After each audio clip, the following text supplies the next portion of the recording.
Sir, Ukraine red line है Putin के लिए, आपने इसी नशिस्त में इस बात का तज़किरा किया था। देखें जी, सबसे पहले तो जितने कोलीग्स से मुलाकात हुई, अपने मुख्तलिफ ऑफिशियल्स ने भी बहुत कोऑपरेट किया, क्योंकि ये बड़ा मुश्किल था कि वहाँ से मुख्तलिफ जो यूरोप के ममालिक हैं वहाँ से रिपोर्टिंग ना की जाए बल्कि तज़िया दिया जाए। और उसमें वेस्टर्न यूरोप और सेंट्रल यूरोप और ईस्टर्न यूरोप काफ़ी मुल्कों के बॉर्डर्स क्रॉस किए इन दिनों। और मैं आपको सिर्फ एक बात ये बता दूं कि जो वैक्सीनेशन के हवाले से और ट्रैवल के हवाले से बहुत ज़्यादा आपस में मुल्क कोऑपरेट कर रहे हैं यूरोप के। मतलब अगर वहाँ ट्रैवलिंग हो रही है तो उसमें मतलब आप चाहे वो बाय एयर करें या बाय ट्रेन करें या जैसे भी, तो वो बहुत ज़्यादा ट्रैवलिंग कोई बहुत ज़्यादा मुश्किल नहीं है इस वक्त, ठीक है। मतलब लेकिन महंगाई जो है वो अपनी अपने अरूज पे है। और मुख्तलिफ मुल्क खुल रहे हैं, रियासतें खुल रही हैं, वहाँ पे लोगों ने ट्रैवल शुरू कर दिया है। लेकिन साथ ही ये जो अनएक्सपेक्टेड जंग है इसने आके दुनिया को अपने लपेटे में ले लिए, दुनिया को ले लिए। और मैं उसमें एक जो फ्रंट है वो देख रहा हूँ जो कि यूक्रेन का फ्रंट है। अभी हम जिस वक्त ये बात कर रहे हैं तो हंगामी इजलास शुरू हो गया क्वाड का सरबराही इजलास शुरू हो गया। और उसमें American president Biden, Indian prime minister Modi Modi भी हैं जी, और ये वर्चुअल जो है ये समिट हो रही है, क्वाड का सरबराही इजलास हो रहा है। और ये उस वक्त हो रहा है जब आज हमें ये इल्म है कि आज सुबह जो है या पिछले 24 घंटों में उनकी सेनेट की जो फॉरेन रिलेशंस कमेटी है उसमें ये पॉइंट रेज हुआ है इंडिया के हवाले से कि इंडिया जो है उसने एब्सटेन क्यों किया है। और ये बात भी कि जी डिफेंस के ऊपर अगर पाबंदी लगती है डिफेंस कॉन्ट्रैक्टर्स पे या डिफेंस कॉन्ट्रैक्टर्स तो नहीं जो उनके कॉन्ट्रैक्ट्स हैं मुख्तलिफ, तो फिर इंडिया के लिए मुश्किल हो जाएगा कि इंडिया जो है वो रशिया से अपना असला ख़रीदे। और ये बात हम एक दो रोज़ पहले कह चुके हैं कि कोई 66% के करीब जो है वो अपना असलहा रशिया से लेते हैं तारीखी तौर पे, सोवियत यूनियन और फिर रशिया। अच्छा, एक दो बातें ऐसी हैं जो मैं यहाँ पे बात ही करूँ। एक तो ये है कि जो हम ये कहते हैं ना यूरोप, अमेरिका और यूरोप, ये बात हमें जहन में रखनी चाहिए कि अमेरिका क्या है। पहले तो हमें ये समझना चाहिए कि अमेरिका क्या है, ठीक है।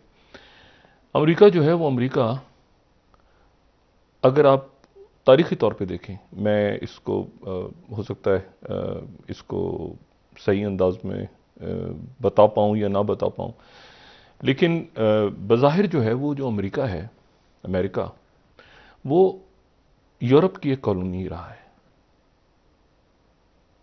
ठीक है।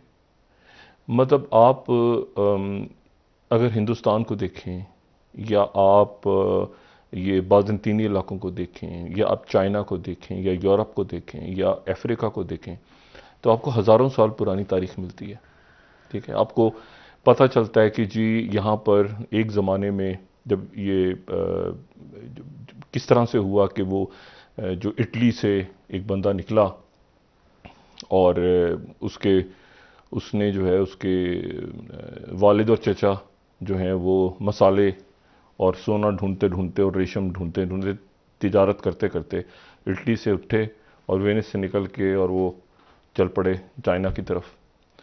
और वो जो बच्चा था वो आगे जाके मार्को पोलो बना।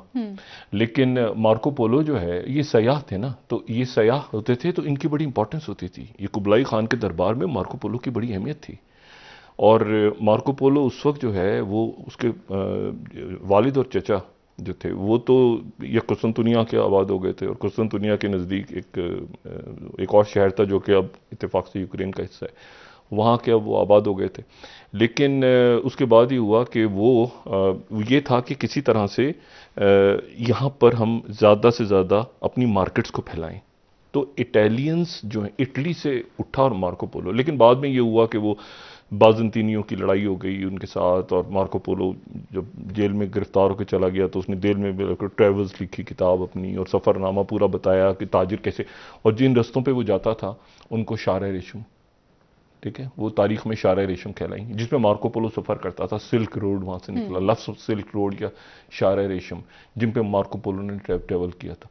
तो सबसे पहले मार्को पोलो वहाँ तक पहुँचा, और फिर उसके बाद जब बीच में ऑटोमन्स आ गए, सल्तनत उस्मानी आ गई दरमियान में, तो यूरोप कैसे जाए चाइना तक? तो यूरोप से फिर पुर्तगाल उठा, ठीक है, तो पुर्तगाल की तरफ से जो उठा तो वहाँ से फिर वास्को डी गामा निकला, ठीक है। और वास्को डी गामा ने कहा कि एक मिनट, हम ये तो सिल्क रोड डायरेक्ट तो जा नहीं सकते, तो ऐसा करते हैं वो घूमते हुए यूरोप से जाते हैं नीचे जनूब की तरफ, केप ऑफ गुड होप से ऊपर जो है, फिर वापस जाएंगे ऐसे अफ्रीका के गिर्द पूरा चक्कर काटेंगे, जनूबी अफ्रीका, नीचे ऊपर जाएंगे, फिर शुमाल की तरफ जाएंगे और जाके ये चाइना और ये सारे जो एशिया का इलाका है यहाँ से तिजारत करेंगे। तो ये वास्को डी गामा का ये रूट था, ऐसे लंबा जाओ, लंबा लंबा लंबा। अच्छा, और उसके बाद जो है वो फिर मतलब एक मुल्क इटालियंस के ऊपर फिर पुर्तगाल भी आ गया, ठीक है ना। वास्को डी गामा ने ये तरीका निकाला, ऊपर मार्को पोलो का वो तरीका था, और पुर्तगाल का तो फिर वास्को डी गामा के साथ साथ फिर वो ज़ाहिर है कि उनके फिर फ्लीट्स आ गए वास्को डी गामा के, होता है ना, साथ साथ बहरी फौज भी आ गई। तो इसी तरह से उसके बाद फिर डच, ठीक है, उसके बाद फिर स्पेनिश, और स्पेनिश जब आए इसमें तो उनकी जो इज़ाबेला और फर्डिनेंड थे, तो उन्होंने कहा भी, ये उनका जो बंदा था उसने कहा कि यार मैं यहाँ जाने की बजाय जो है, मतलब मैं ऐसे जाऊं मशरिक की तरफ, तो मैं एशिया क्यों ना मगरिब की तरफ ट्रैवल करके पहुंच जाऊं। यानी मैं ऐसा करूं कि मैं अटलांटिक के बहरे ओकेन्यूस में जाऊं, और मैं यूं जाने के बजाय, क्योंकि नीचे वो दूसरे उन्होंने अपनी बहरिए वहरिए खड़ी की हुई है, ठीक है ना, तो वो अटैक्स ना करें, तो मैं ऐसा है कि मैं डायरेक्ट यहाँ से जाता हूँ अटलांटिक से, और मैं जाके उतर जाऊंगा एशिया में सीधा। तो वो मौसूफ जो थे उनका नाम था क्रिस्टोफर कोलंबस।